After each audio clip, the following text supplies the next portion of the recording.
we're live streaming, and so Justin Mercer is our guest today.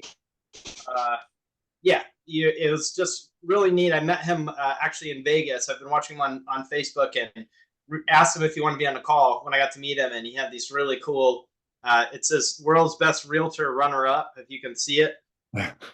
So one of the things, I'm going to put his link to his Instagram in the chat. It's very creative, being himself, really neat marketing, and he also has an incredible story to tell. And he also has ADHD. So I'm gonna bring it to you, Justin, and if you want to just share kind of your bio quick for anyone that doesn't. I think we have a lot of fangirls, as we've seen in the chat or in the group. But for anybody that doesn't know, if you want to share who you are and your bio, that would be great. Okay, cool. Yeah, I'll start off. I've been in real estate now for just hit like 4 years. But previous to real estate, I was a truck driver. Previous to that, I was a teacher. So I've been working with kids since I was 15 years old. Worked with kids until I was like 22. Taught for 2 years. Left teaching in Arizona. Teachers I think I made $800 every 2 weeks, and it was like not a good pay system in Arizona. From there, I went to PepsiCo. So I was at Pepsi for 13 years. It's probably the hardest 13 years of my life. Lost a lot in those 13 years, a lot of myself. And that's where like the story kind of begins. That job tore me down for 13 years. It ruined my mental health, ruined me as like a dad, as a husband, as everything. I was married. Cut to, I guess I can start there for that story. But I remember it was the worst day at work I've ever had. It was 120 degrees outside. It was probably a 15-hour work day. And I was going through my first divorce. And I was driving back to the plant. It was like 5:30 p.m. I started work at 2:30 that morning. It's 5:30 p.m., sitting in rush hour traffic, 120 degrees. I don't have AC in the truck, going through divorce. And I remember seeing a billboard on the side of the road, and it said "The Tattooed Lawyer." And I looked at that billboard and I was like, you know what? That's exactly who I would work with. And that's the only thought I had in my head, was just that sign. And I drove to work. Cut to 6 years later, I'm going through my second divorce. And this is not something that I'm proud of and all that, but this was like one of my best friends. Like, her and I had a great relationship. Everything was great except for my mental health. It got gradually worse and worse. And it took a really heavy toll on me. And I was sleeping an hour before work, hour after work. And after doing that for 2 years, it ruined our relationship in a sense that I wasn't happy with myself. So like on Sundays when she wants to hang out, my thought process is, hey, why are you asking me to go to the park to play? Like, this is my only day off. Her is like, I haven't seen you all week. So there was a disconnect of just, I wasn't all there. And it caused a second divorce. But I always had seen that billboard on the side of the road. And I was tired of going through the same unhappiness for 13 years. I was living vicariously through people. I was miserable with myself, miserable with everything in life, to the point where after this divorce, I wanted to not be around anymore. Like, I was going to kill myself. And it wasn't nothing to do with, it was a general just unhappiness with myself because of the job. And I didn't see a way out of that job because of my look. I have my head, face, all that tattooed, which is like, yeah, I understand how some people wouldn't want that working with you. But to me, I was like, I think I put myself in a corner for the rest of my life. And I've already thrown away one dream when I was acting. I can't do this again. So I always thought that 6 years previous, I was like, you know what? That billboard has always stuck out to me. Like, I wonder if I could do real estate that way. Real estate's always been something that's been in my mind. I just didn't think I could do it. There's no rule saying you can't do real estate with your head and face tattooed, but I thought it would be a disadvantage for me. It ended up being a great advantage, but that day, so I went through divorce. It lost the house because we owned it together, lost the wife. My kids, I had 50-50 time, but they weren't hers. They're for the previous marriage. And now I work at midnight. I can't really take care of the kids and take them to school. So it's essentially, I lost my kids too. And to the point where I was in the corner of my room crying, just like, you know what, it's over. Yeah. I can't do this anymore. And you felt stuck because of your, I didn't mean to interrupt. No, you're good. Because okay. And just, if anybody's joining, yeah, because you felt stuck because your tattoos. I think like what's so important about your message is like, you can be yourself, and you're in the top 1% in Arizona.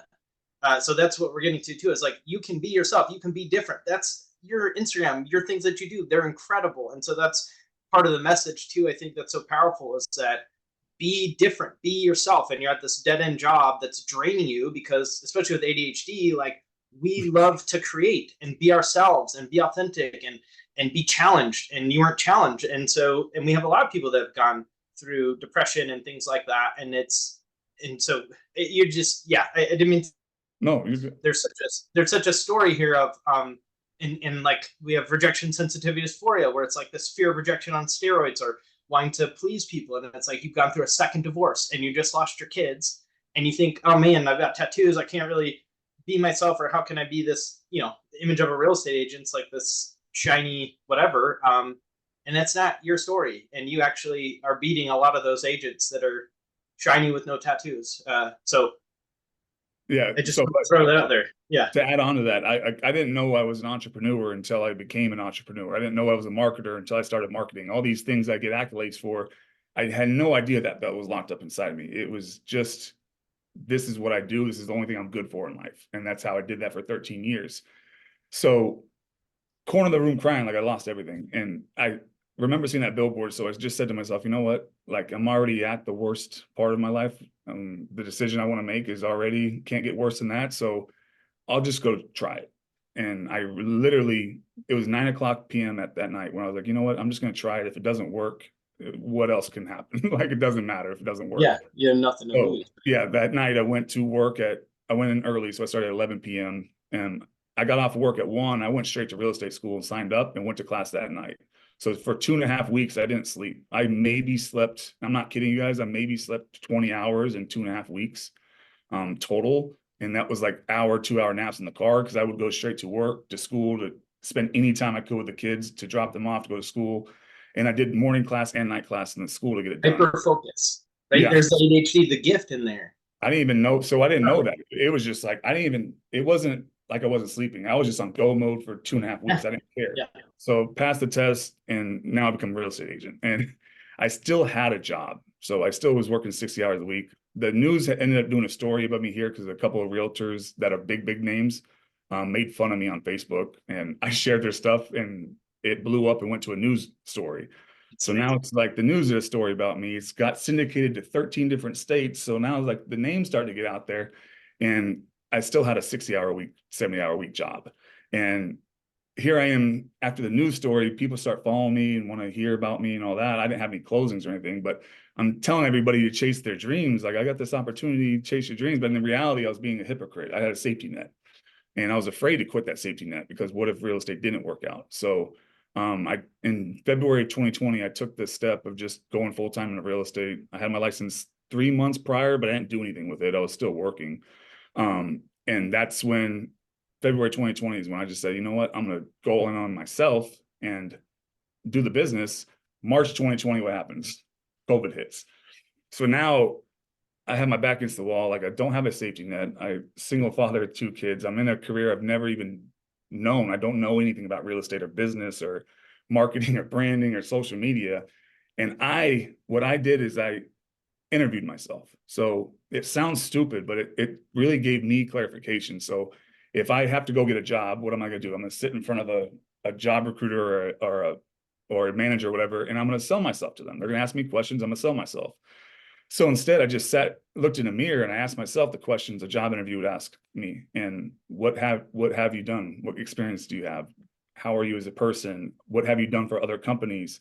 And that's when I started, like, what have I done for other companies? I was a top driver at 13 drivers. I threw my life away for them to make billions of dollars. I was a teacher where the teacher's favorite teacher, I was a kid's favorite teacher. Like, I had these skill sets in me somewhere, and I interviewed myself. And that's when I came up with 6 steps to help me grow my career. And when I tell you guys like a brief rundown of the 6 steps, this is not from a business coach or a marketing person or nothing. It is just what I thought I should be doing to get the business. And I have my face tattooed, head tattooed, nothing in the pipeline. This is my new full-time job. COVID's here.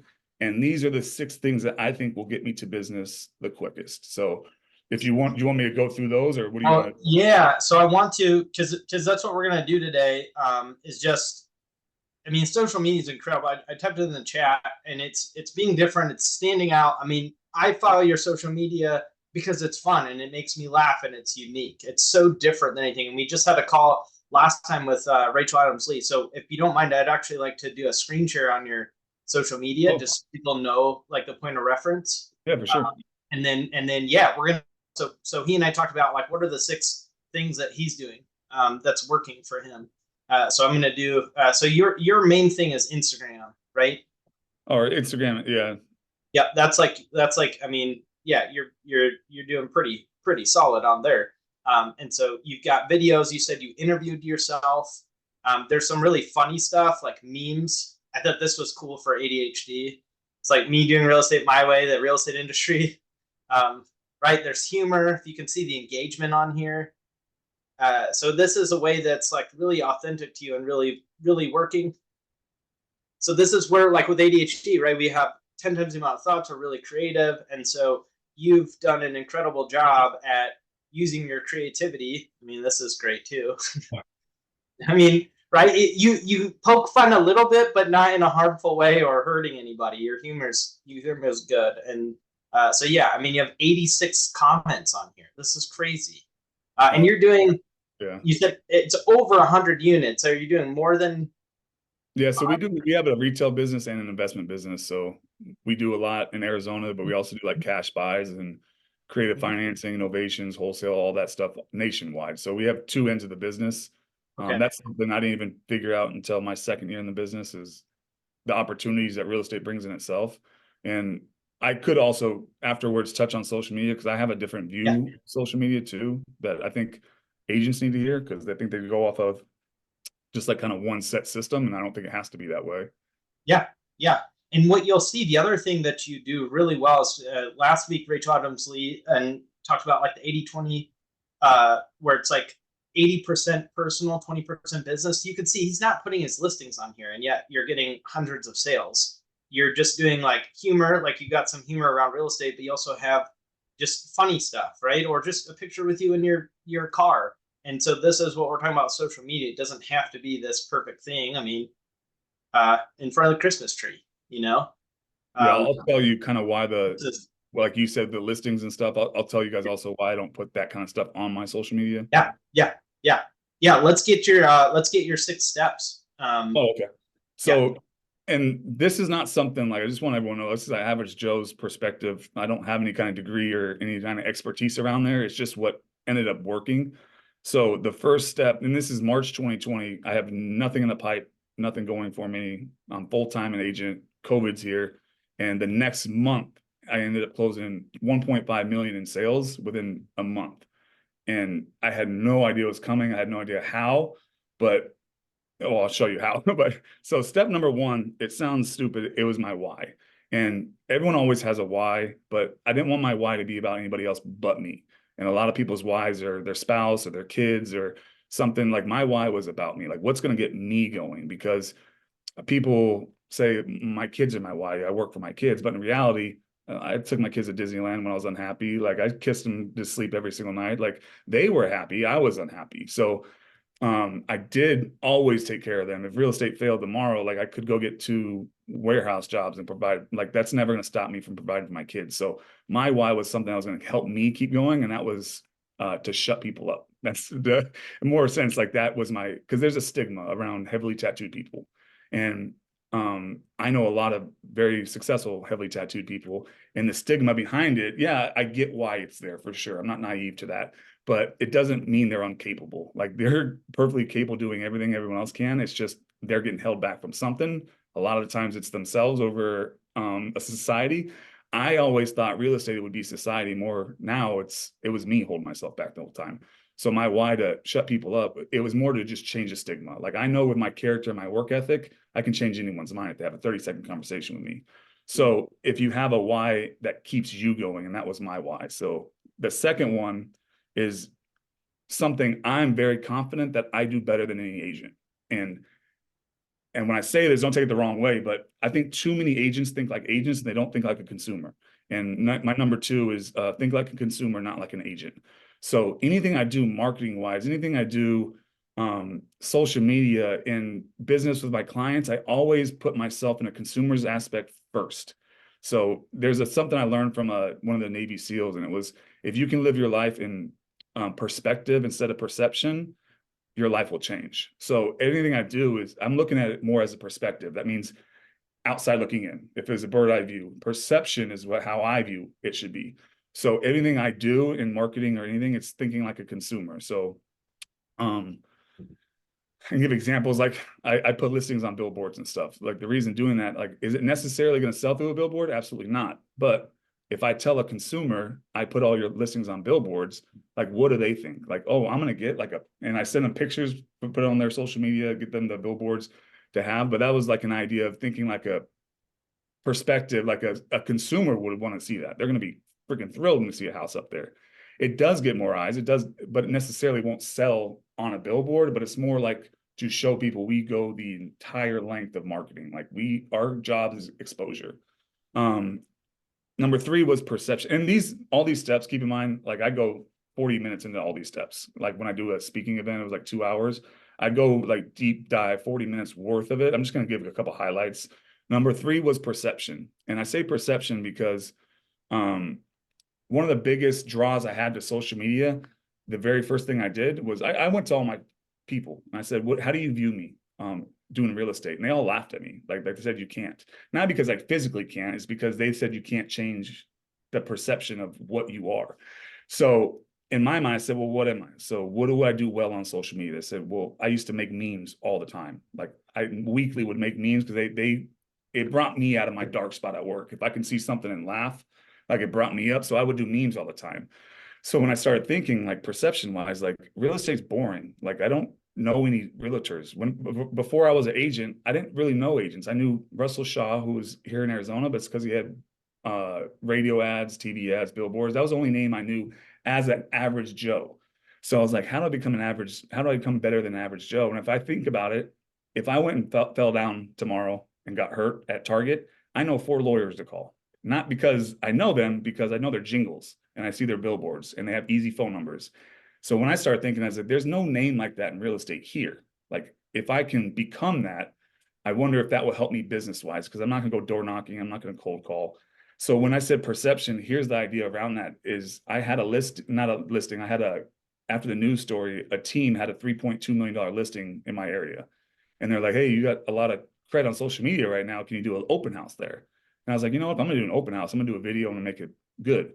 So like I got in a whole suit and tie. I sat inside a hot tub with a glass of wine and I said, ladies, do you love rich men with beautiful houses? Swipe right. And the camera girl goes, Justin, it's not for your Tinder, it's for an open house. I was like, oh shit, okay. And then I introduced the open house. The purpose behind it was real estate videos are boring. No one shares them. No one cares about them. If I can make it funny, it'll make it shareable. And that idea I take to a huge level now. It started with this one video, period. So it was the open house video that got 30,000 views on Facebook. It was shared like 500 times. I was getting DM after DM of people saying, how did you get that listing? Now think like a consumer again, they didn't know it wasn't my listing. All the agents knew it wasn't mine, but they're not going to buy a house. So I sat on that perception of all these people think this is my listing. Now I didn't just go out there and say, this is not mine. I said, bring me a buyer. You got a buyer? I can represent the buyer, right? So perception, I started thinking as this stuff is going on, I'm like, dude, these people have no idea this is not my listing. And now I have friends hit me up for money because the next week I did it at a $900,000 house and a $700,000, $800,000 house. My friends are hitting me up like, dude, I didn't think you were serious. Like, I didn't think you were gonna get all this business. So you're doing these on listings that weren't even yours, like high level listings. So it's okay if I pause and kind of recap some of the stuff you said. Absolutely, and then I want to do a screen share of your billboards because I think they're so cool. So who's been bored in real estate before? Who's felt like it's boring? It's like, oh man, I got to make this video about this listing, and you push it off or you don't want to do it, and don't. Right? Like, don't turn off the thing that says, I don't want to do this. Like if there's a strong resistance to that, pay attention and be curious as to why that is. Because what if Justin just forced himself or used discipline to make boring real estate videos because that's what he's supposed to do? Like we wouldn't have all of the stuff he has and the gifts, you know? And so I want to show you his, like these are his billboards and they're super creative, right? He's got one, let's see. Okay. So he's got one right? You can see these. There's a dinosaur, crazy, right? So is this market. Let's talk. And it's a dinosaur eating tacos and pizza and like all kinds of stuff. You got an in sync one, the Breaking Bad. So this is where you can have fun. This is stuff that actually stands out. And so it's okay to be different. And if it feels boring, don't do it that way. You don't have to. And I think that's really important message that you're saying. It's like use your humor, have fun, be different, and it's worked for you, and it's working for you every day. Yeah, it's just like taking a different approach to even just hearing the information, because like if you go to a listing presentation and they want you to drop commission, they're not worried about your commission, they're worried about their pocket result. So when you take someone's objections and you turn it to what they're really asking, that's what I was doing with the thinking like a consumer. It's just like, this is an open house thing that one should be paying attention in the first place. Like, how many people watch open house videos on Facebook? There's very, very small percentage. So that on top of it, I'm like, they're reaching out to me. Why? It's because it was a $3 million mansion. I made them laugh, and it was shareable, the Tinder thing. That's the only reason, is they don't care about anything else besides that. So when they're reaching out to me saying like, I didn't think you were serious. Now I'm like, my friends and family didn't even think I'm serious. Like, how's the public think I'm serious? So I went 10 times deeper into social media, and I was writing. That's number 4, right? So No. So I'm still like perception wise, like, oh, okay. yeah. So number 1 is why. 2, think like a consumer. 3 is perception. Yeah, and then on top of the perception, it was because these people are reaching out to me like 70 DMs in one day over an open house is insane to me. But it was all because they didn't think it was my listing. So I'm taking all these things I'm hearing from people and putting that in my business, not just responding. Like, take the whole overall message of what it is and think how you could increase that for an advantage. So when I was on my stories, like, even if I wasn't busy, like, this is still March, I was writing offers. And when I said writing offers, I was just doing a boomerang on a story saying another offer going out, because everyone thought, oh, I didn't think you were serious. And I'm like, why didn't you think I was serious? Like, I got licensed, I did all this shit, but I'm not taking that as I'm taking it as like a help for my business. It's like, why don't my friends and family don't even think I'm serious? I got to dive 10 times deeper in everything I'm doing. So number 4 on top of that is social media. I use 70% of my business in my first year came from social media. Second year, 70% came from social media. Now it's more like 80%. And when I say 80%, it's more, I group social media marketing and referrals that I get from an agent on social media or a person on social media. I group that in with referrals for social media, because I want to know the cause of this person calling me. If I go to high school with somebody, but I don't talk to them on a daily basis or a weekly basis, monthly, that's the social media lead, because they're not like in my circle. So I'm going to put that as what it truly is. They're reaching out to me. Yeah, they are my sphere because I went to high school with them, but they're reaching out to me because we're Facebook friends.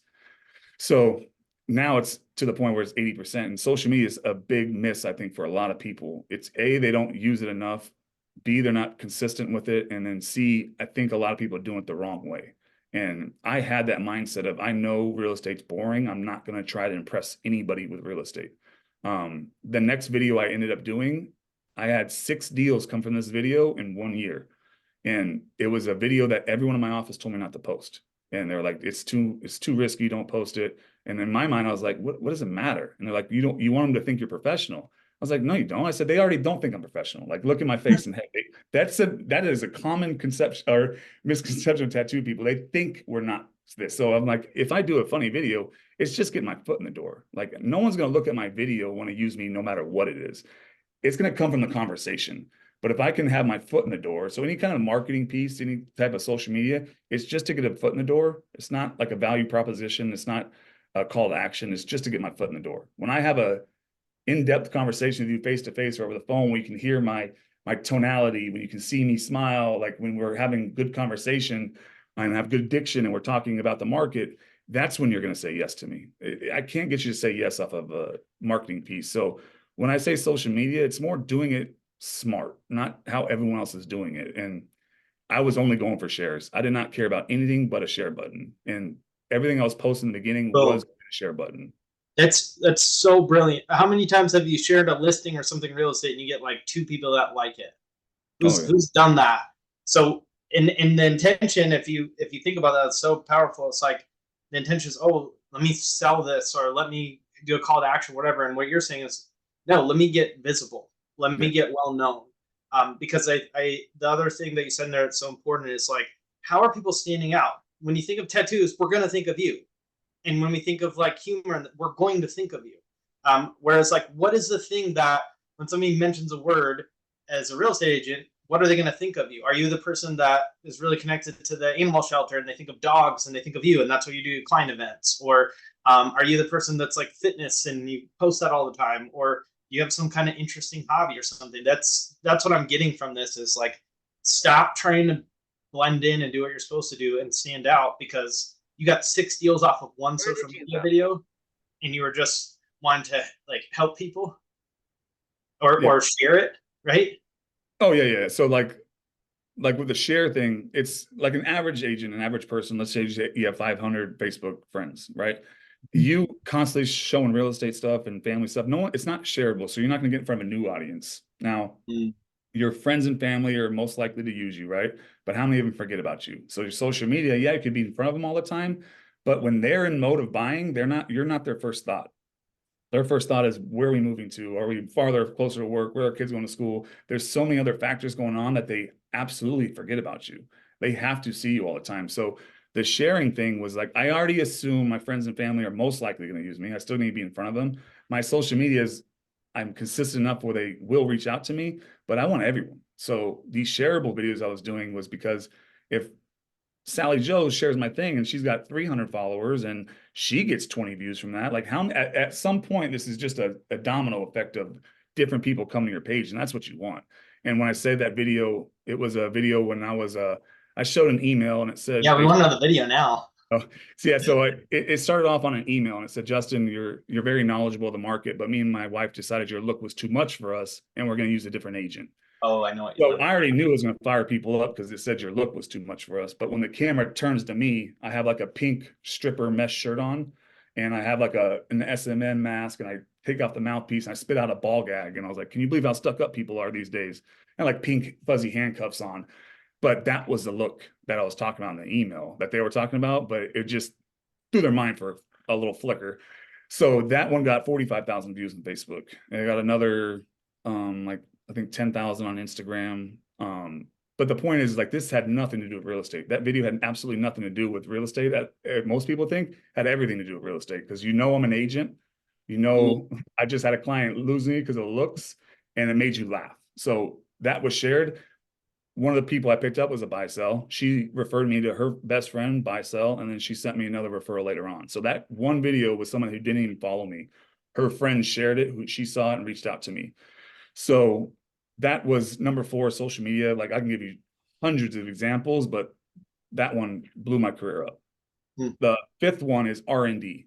And I don't believe in rip off and duplicate. I believe on rip it off and make it your own or make it better. So I had closed 1.5 the next month. And I was like, oh my gosh, like I didn't know I could do this in a year. I didn't, let alone a month. So then I started like, what else can I do? Like I'm doing this stuff now. So what I did is a deep dive in everyone in my office. I worked in a high producing office and I was like, what is everyone around me doing? So I deep dove into their Instagrams and their Facebooks, what kind of content they're pushing out, what ideas are they doing? And there's a team, they had 6 closings that month. So I said, let me look at what they're doing.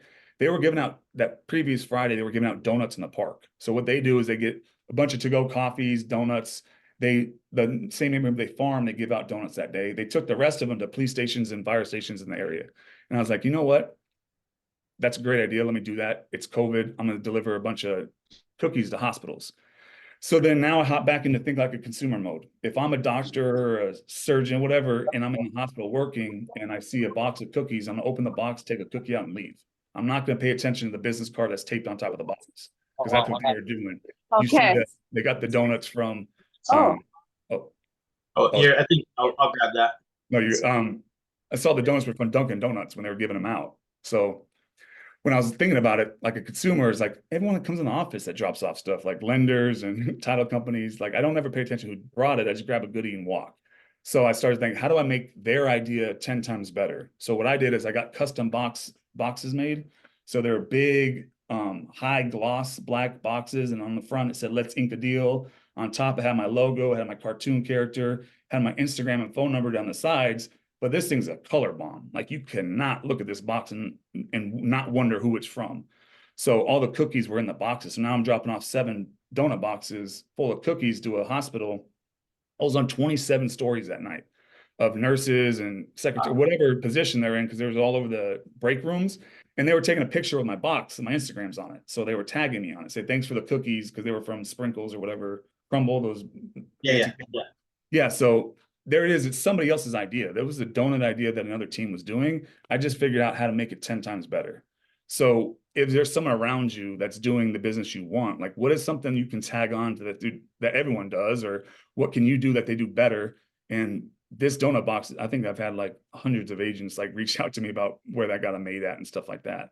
So putting my Instagram on the box, though, that is a whole nother level of marketing. It's now I'm getting shared on 27 stories for these donuts I meant to give out. So it's like, I truly don't have an ROI for it, but it's just exposure. So the fifth one being R&D, there's a ton of ideas that I've had that are just 20xing somebody else's idea and just being with the things they're missing. So you're finding people that are doing stuff, and then you're taking the idea and then you're expanding on it. So instead of having to come up with this idea, and that's, you could jump on Instagram or Facebook or social media or something and find people that you want to be like or that are doing similar things, and then just tweak it versus needing to pay for this really expensive course or like needing to do it perfect or all these things. It's just take an idea and shift it. And the other thing, again, maybe it's just it's such a clear message to me, is that how many people have tried to like blend in or not stand out with ADHD, where you want to like be normal and like just kind of be quiet and not stand out. And this is like the direct opposite of that message, is like do stand out, and it's actually really good. So if you've dumbed yourself down or hidden yourself or tried to be small, this is a great example of now it's time to do the opposite. Yes. And then when also to add to that, that's why this call is so great, is because all this stuff that I'm telling you guys right here, and I didn't know this stuff was inside of me. I hope you guys know that. Like I was a truck driver. Like I knew hard work and I knew how to throw my back out, throwing cases all day. Teaching, like I was a very good teacher because the kids can relate to me. I grew up like them. It was a low income Title I schools with a lot of bad kids, and I grew up like that, so I could relate to them. Coming into real estate, all these ideas are just stuff that I sat and when I was able to have clarity and think, like my mind went freaking bonkers. Like some of these ideas I've had, like that I think are like, how did I even think of that? Like I didn't know this stuff was inside me. So I know like you guys have shit inside you that you didn't even know. Like I would just have a notebook next to my bed, because when I fall asleep, it takes me 40 minutes to fall asleep, especially when you take Adderall. You can't go to sleep. It's my golden time to think. I will think my ass off when I'm trying to fall asleep, and I'll just write down, like just write it down so I know in the morning to like expand on that. Like what was I thinking in this moment? So a lot of my ideas have came from that too. So if you have like a half-hour downtime where it just allows you to think, you'll be surprised what your mind does. And then the last one is arguably the most important, but it was attention/branding. So bringing eyes, period.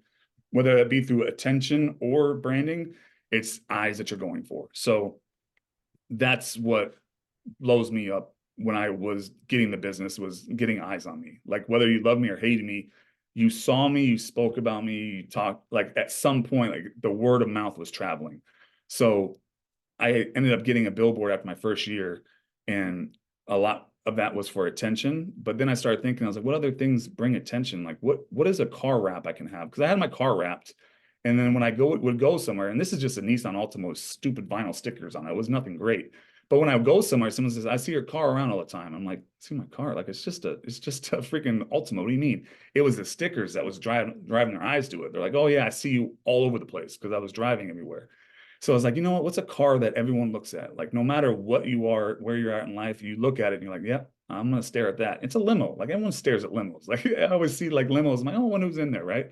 I bought a limo and I ended up wrapping it in all my stuff. And there was a moving billboard for me. I would park it in the busiest parts of town for the weekend and just drive home, or just get a ride there and drive home. I ended up getting an electric scooter, and I bought a bus and a limo, and I put it in the bus and drop off the bus and then scooter home, then drop off the limo and scooter home. So I had all these parking billboards everywhere just to bring attention to the brand, because now you're seeing the brand everywhere. You see me drive by in a limo, not only is the people seeing it, but then maybe they have a conversation with the person they're with. I was like, oh yeah, I seen that guy here. I seen that guy here. It was just, if you can get, the point of marketing is to get people talking about it. So if you can get people talking about you when you're not around, like, you're winning in the marketing department. So it added 10 more plays just to have in the limo. I dropped the kids off to school in the limo, and the kids pick up, and all these kids were running to the fence now. You just see a limo. I'm dropping the kids off. My daughter came back in the car that day and she's like, Daddy, are we rich? I said, no. And she was like, all the kids think we're millionaires. I'm like, oh shit, this is like clicking with me now. I'm like, no, honey, we're not.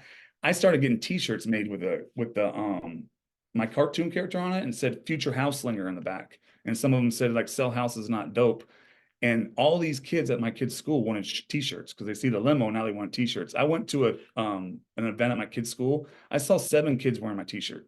And I was like, are you, like, these are kids I don't know, they don't know me. It's just from seeing the limo, seeing my kids wear I had got jerseys for them, I got all this stuff for them, and they wanted a piece of it. So now it's like, I take this attention to a 10x level because everyone else is now your promoter. When you make something fun and wearable, and people want to be a part of this like little group or whatever, it adds more to the business. Like, everyone's searching for ROI, and I don't search for ROI. I just search for attention, period. Because attention is something you don't have a return on income, but it's everlasting. Like, it's something you don't have to have KPIs on it, as long as you're doing it everything you do in your business. Because there's things like a billboard.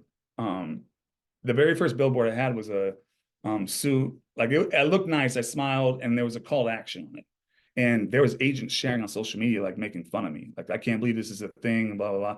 It doesn't hurt me. That's not the point of it. It was just like, billboard to me screams success. Like, if I see national advertisers on billboards, I see lawyers on billboards, and I just know they're successful because I see it. So I'm like, here I am having this message that's me smiling, and people are still trying to bring me down for it. So I was like, why am I even going for nice? Let me just go for attention and get it over with. The very first one I made was the NSYNC one. So I put my face on all the NSYNC's body, and it said bye, bye, bye, but it BUI, BUI, BUI on the top. And it said, are you not in sync with your living situation? Let's talk. So having this billboard now, that thing got shared over 600 times on social media. Yeah, so that was the one. So that thing got shared like 600 times on social media, but the billboard company only charged me by drive-bys. So their metric of charging me is based on who drives by it. So when I put my Instagram on here, that's my old Instagram, but if you see it on top, that 2 tattooed, that thing was shared over 500 times on social media because people at the light were like, what the fuck is this? Like, what is this thing? And they would post it and share it on their stories. So now it's like, not only am I getting the traffic from the drive-by, but now people are showcasing credibility all over social media. So when I say attention, branding, whatever it is, it's just adding those 2 things to everything you're already doing. And anything and everything, you can make it one more step better that would bring attention, or one more, like adding branding behind stuff you're pushing out, because 90% or 75% of consumers trust brands. They want to go to a brand. So if you become a brand in your area and you're credible, like, that's what you showcase. Like, on my listing presentations, I ran commercials at Fox, 12 News. Did Monday Night Football commercials. I put as seen on Fox, as seen on 12 News, as seen on this, because I want to show the credibility. I'm not just a fly-by-night person. 90% of the industry is garbage in Arizona. 5% of agents in Arizona do 95% of the business. Like, I don't want to be grouped in with those 90%. So doing anything to stand out. So those are the 6 steps. We can like go into anything else. Like, they're more broken down, but that's just a general overview of what they are. Well, and we could have you back too, and because I mean, there are a lot of people that resonate with your story. And so what I was thinking, I had a couple things that when we talk about your story, you mentioned, so I want to bring those up that I know people would relate to, and then we definitely want to do, in about 5 minutes, like a Q&A, because I'm sure people have questions for you. So there was something you mentioned when we talked too, and that was about imposter syndrome, which is something that a lot of people have mentioned and resonated with. And so I wanted to ask you, if someone's feeling imposter syndrome, what's something that you do or that you would recommend to help them through that?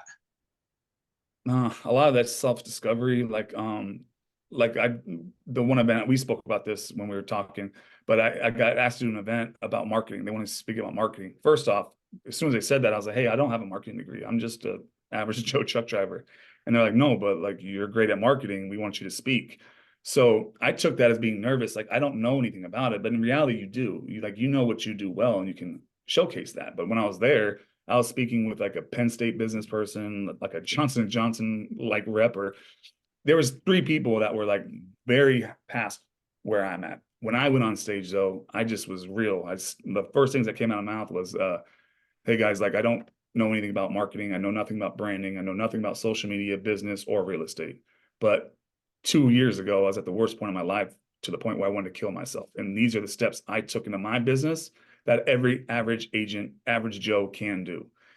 When I said that and I was just super real and raw with them, I didn't feel one pair of eyes leave from me. Like no one got up, no one pulled out their phone, because now you're on the same level as them. I'm not coming to them as an expert. I'm coming to them as one of them, saying, here's just things differently you can do. And if you just pull one thing out of everything I say, it's a win for me, because I just want to provide some sort of value. So that imposter syndrome that lasted the entire time on the stage and beforehand, in reality, it was just me. Like I needed to self-discovery. Like people aren't looking at me as an expert. Like I'm an average Joe. I want to be on the same level with them. So I still struggle with that every single day. When someone says you're this or you're that, it's like I'm not where I want to be. So it's hard for me to like take compliments. I'm trying to get better at that, but that's something I don't do well. And I get imposter syndrome even to this day. Like you asked me to be on this call.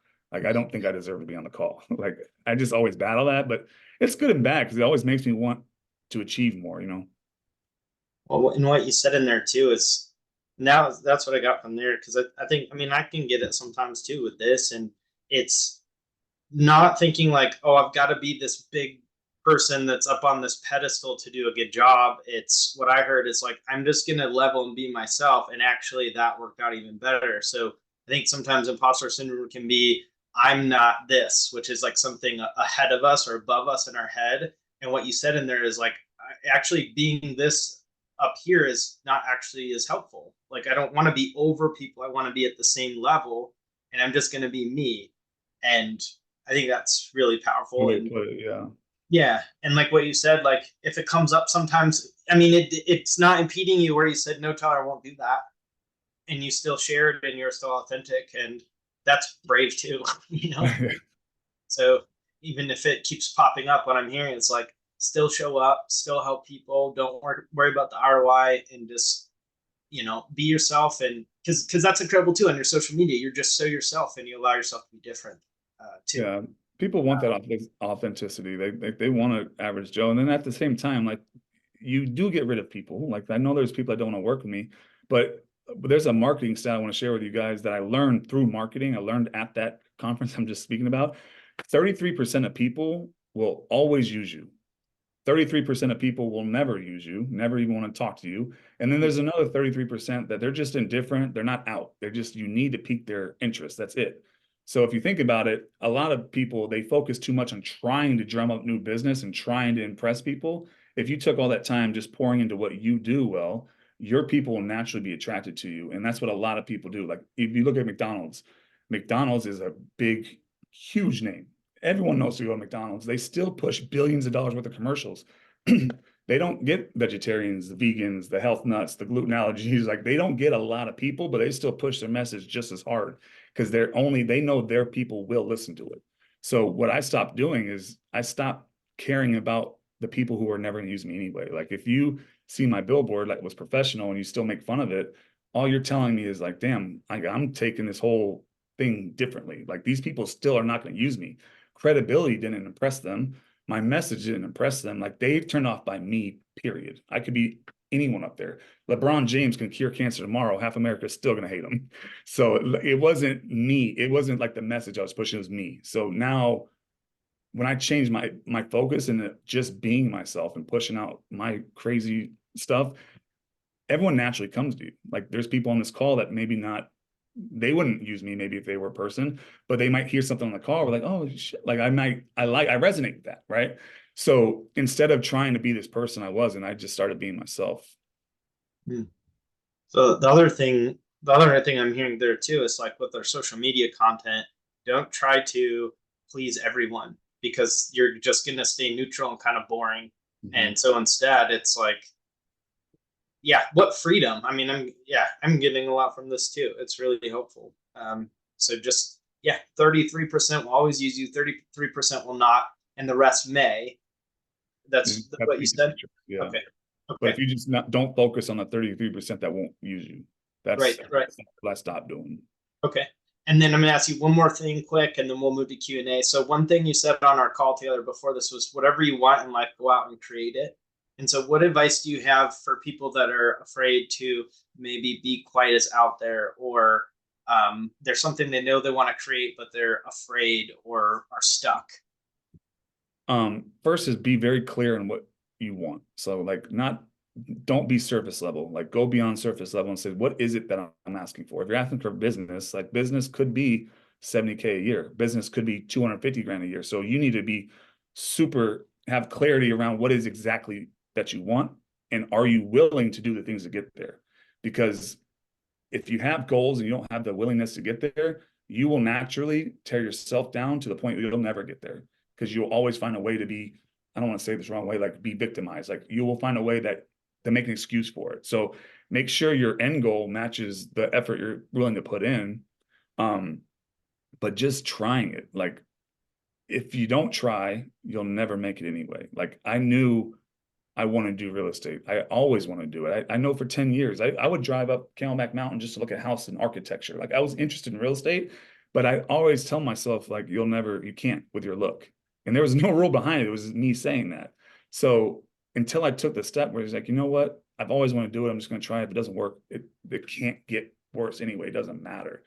Having that kind of discovery in myself, like changed my life, changed my family's life, changed my kids' life. So if there is, like, you are worth what you create, like whatever you want in your head, like you're worth it. It's just, you have to figure out like what it is, what the end goal is, and are you willing to do the steps to get there? Because if you are, like, it's achievable, period. That's awesome. Thank you. Yeah. Thank you for being here, and another incredible person with ADHD. I appreciate you guys. Yeah. All right. you. All right. Have a good one. You too. Everybody, thank you again, Justin. And we'll see you next time. All right. Thank you. All right. Bye, everybody.